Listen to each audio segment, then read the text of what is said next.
10 పేర్లు మన వర్తకులకి ఉంటూ ఉన్నాయి. మొట్టమొదటి నామం ఏమిటి మన ఆర్యవైశ్యులకు అంటే ఊరుజులు.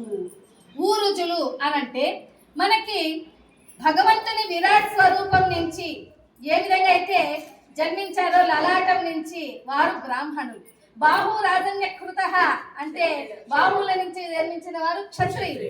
అలాగే ఊరు తదస్య యద్వైశ్య అంటే ఊరువుల నుంచి జన్మించిన వారే వైశ్యులు. పాద్యాం శూద్రో అజాయతి పాదముల నుంచి జన్మించిన వారు శూద్రులు.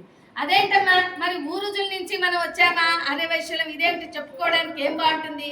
ఎందుకంటే బ్రహ్మదేవుని నాభి కమలం నుండి జన్మించిన వారే కదా ఎవరు విష్ణువు.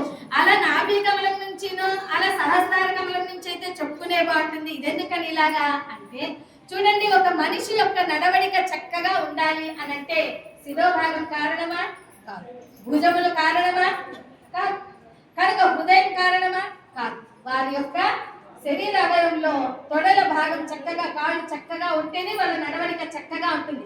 అలాగే మన ఆర్యవైశ్యుల పరిపాలన ఉంటే మన ఆర్యవైశ్యులు మిగతా జాతి వారందరినీ కూడా ఏకత్రాటిన నడిపించగలిగినటువంటి శక్తి ఎవరికి ఉందమ్మా?